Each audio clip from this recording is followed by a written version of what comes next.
नमस्कार दोस्तों, आप सभी का एक बार फिर से स्वागत है मेरे YouTube चैनल पर। फ्रेंड्स, इंग्लिश में एक कहावत है, life is stranger then fiction.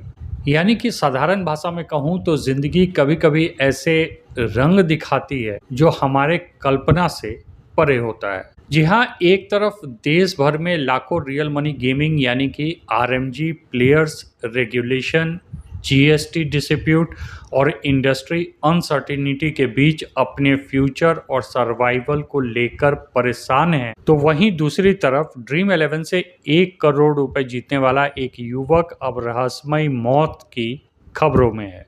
Uttar Pradesh के बदायूं जिले से एक चौंकाने वाला मामला सामने आया है, जहां ड्रीम 11 पर करीब 1 करोड़ रुपए जीतने वाला एक युवक, जिसका नाम नीरज है, की संदिग्ध परिस्थिति में मौत हो गई है। इस घटना के बाद पूरे इलाके में सनसनी फैल गई है।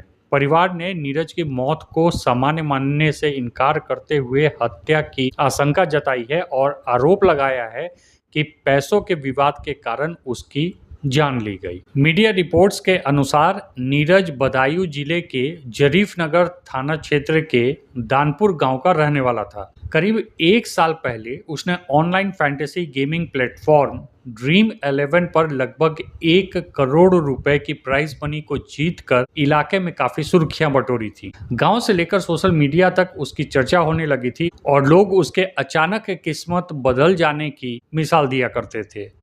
हालांकि अब वही कहानी विवाद और रहस्य में बदलती नजर आ रही है। बताया जा रहा है कि पिछले कुछ समय से नीरज संभल जिले के जुनावई थाना क्षेत्र स्थित अपनी ससुराल में रह रहा था। 8-9 मई की रात उसकी संदिग्ध परिस्थिति में मौत हो गई। अगले दिन उसका शव मिलने की खबर के बाद परिवार में हड़कंप मच गया। मामले ने तब और गंभीर मोड़ ले लिया जब नीरज के परिजनों ने हत्या की आशंका जताई और परिवार का आरोप है कि ड्रीम 11 से जीती गई रकम में से लगभग 70 लाख रुपए नीरज ने अपनी पत्नी के बैंक खाते में ट्रांसफर किया था और आरोप यह लगाया जा रहा है कि इसी रकम को लेकर ससुराल पक्ष के साथ विवाद चल रहा था और पैसों को हड़पने के लिए उसके ससुराल पक्ष ने उसकी हत्या कर दी। नीरज के चाचा अनेक सिंह ने मीडिया से बातचीत में कहा कि नीरज ऑनलाइन फैंटेसी गेमिंग और सट्टे में सक्रिय था तथा उसने बड़ी रकम जीत ली थी।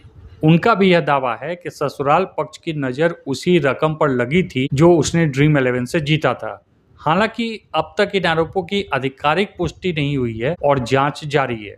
पुलिस फिलहाल इस पूरे मामले को कई एंगल से जांच रही है। पोस्टमार्टम रिपोर्ट में मौत का स्पष्ट कारण सामने नहीं आने के बाद विसरा सुरक्षित रखा गया है। पुलिस मोबाइल कॉल डिटेल, आर्थिक लेन देन, पारिवारिक संबंध और घटना स्थल से जुड़े तथ्यों की विस्तार से जांच कर रही है। इस पूरे मामले ने आरएमजी के एक नए पहलू को दिखाया है कि ऑनलाइन फैंटेसी गेमिंग और अचानक मिलने वाली बड़ी रकम कई बार सामाजिक, मानसिक और पारिवारिक तनाव का कारण भी बन सकती है। जब बहुत कम समय में बड़ी धनराशि आती है तो उसके साथ रिश्तों में अविश्वास, ओनरशिप डिस्प्यूट और फाइनेंशियल प्रेशर जैसी समस्याएं भी सामने आने लगती हैं। खैर, फिलहाल तो सबसे बड़ा सवाल यही है कि नीरज की मौत आखिर कैसे हुई।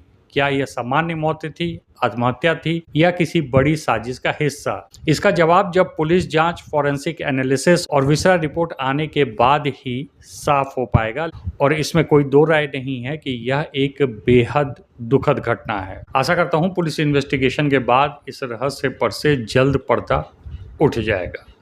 Thanks for watching.